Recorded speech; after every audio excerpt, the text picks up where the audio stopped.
त्यस्तो आफ्नो आफ्नो जुदाउने काम गर्न हुन्न त्यो जुदाएर काम पनि छैन कलौटे र फर्केको फोटो राख तिनीहरू दुईजनाको हालिदिउँ बरु तिनीहरू बनाउँछ तिनीहरूले देश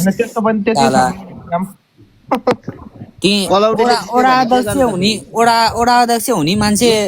के अरे उसको मेयर भएर पुरै देशै जिते जस्तो होइन यसो गरौँ न त हर्क साम्पाङको र हाम्रो गोपी हमालको राखौँ न त कलौटेको राखौँ भने कलौटेको राखौँ क्या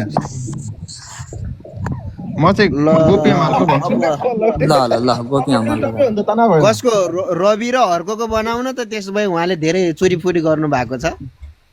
अनि एउटै त अनि बालेनले आएको भोट सबै रविको त रविसँग तुलनै हुँदैन अब रविको अझ धेरै आउँछ रविको चाहिँ कति मत आउँदो रहेछ कि गोपी हमाल र हर्क साम्पाङ गराउँछ नै उहाँ हर्क साम्पाङले जोको कुरा काट्नुहुन्छ त्यहीसँग जुदाइदिउँ न हुन्छ ल त्यही हो हर्क साम्पाङलाई कुलमान सर पनि अहिले आउनु हर्क साम्पाङलाई त अहिले मसँग जुदायो नि मैले जित्छु होला ल हुन्छ ल प्रकाशजीसँग गरौँ ल गर्दिनु ल प्रकाशजीसँग ल प्रकाशजी ल प्रकाश सरले मेयर ल तपाईँ मेयर है प्रकाशजी अहिले ल पहिला त ठिकै थियो हर्क मलाई आजकल त हर्क त बात कामै नभए मान्छेलाई त रोक्नुहोस् है यहाँ त यहाँ फेरि मिलाउनु पर्ने हुन्छ ल प्रकाश सर मेयर है मेयर ल मेयरमा ल मेयर होइन प्रधानमन्त्री हो प्रकाश सर ल मेरो ठाउँमा आयो भने त हर्कलाई मैले हराइदिन्छु ल ल है मानव हाम्रो तपाईँको नाम के अरे प्रकाश जनसङ्ख्या 245 जना हजुर प्रकाश के छ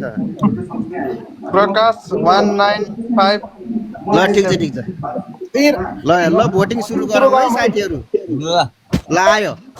है भारी मतले जिताउनु पर्यो मलाई ल भारी मतले तपाईहरुले ल जेनजीको तर्फबाट है तपाईले बोलेर भोट माग्नुहोस् है मेरो तर्फबाट तर्फबाट अबको भावी प्रधानमन्त्री प्रकाशजी आउनु भएको छ र मेरो पार्टीबाट हर्क कोले जित्छ है ल आउनु भएको ल साथीहरू सुरु भयो भोटिङ गर्न ल भोट गर्नुहोस् ल के फर्स्टमा 100% आयो त ल प्रकाशजी उहाँको लेभल मिलेन त्यही भएर ल हेरौँ त अब प्रकाशजी प्रकाश सर भावी प्रधानमन्त्री हो क्या साच्चीकै जेनजीको हेर ल है हर्क साम्पाङले जित्नुहुन्छ कि हाई प्रकाशजी तपाईँले भोट आइयो प्रकाश सर टपमा प्रकाश सर तपाईँ भोट माग्न पाउने हो कि नपाउने हो प्रकाशजीले ल आफ्नो लागि भोट गर्नुहोस् ल प्रकाशजीलाई बोल्न दिउँ भोट माग्न दिउँ एकछिन एजेन्डा पनि सुनाउनु